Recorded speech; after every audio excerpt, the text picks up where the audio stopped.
Have you ever wondered how Christianity truly began after Jesus returned to heaven? How a small group of frightened followers suddenly transformed into a global faith with billions today?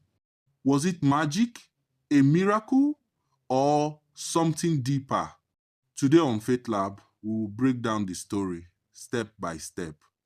Don't forget to like, subscribe, and tell me your country in the comments. Let's begin.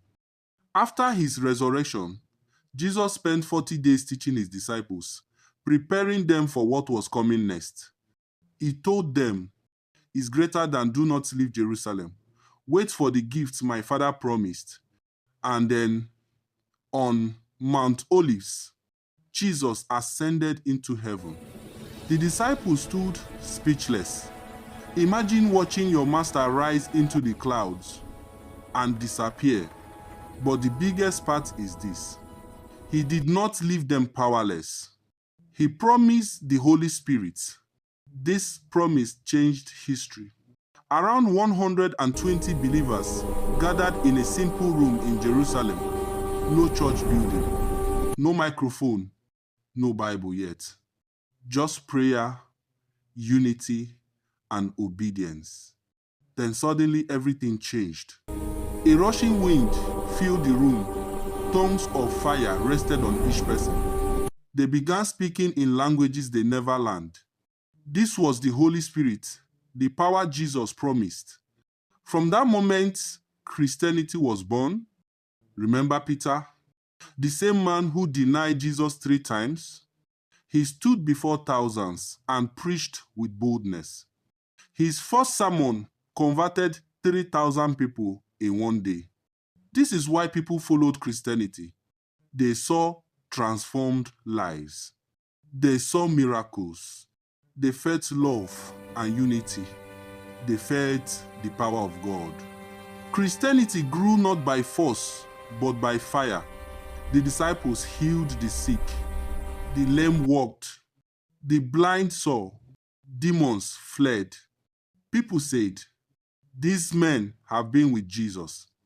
The miracles confirmed the message. The government and religious leaders became angry.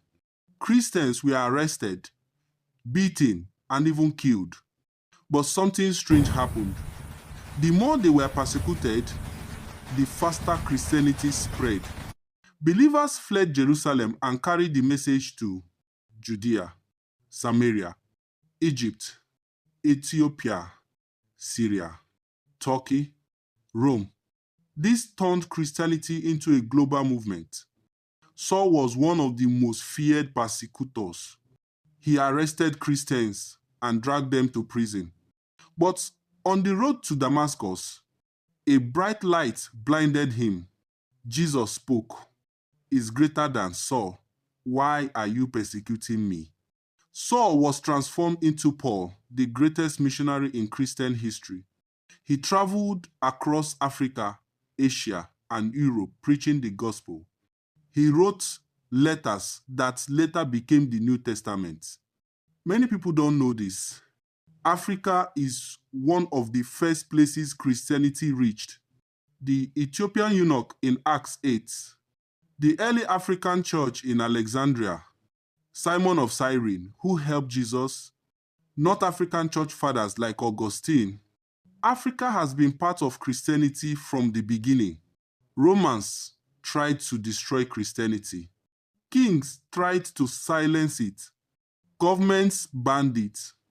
But Christianity kept growing because of love, faith, unity, the Holy Spirit. And today, the faith Jesus started with 12 men has become the world's largest religion. Christianity didn't start with power. It didn't start with money.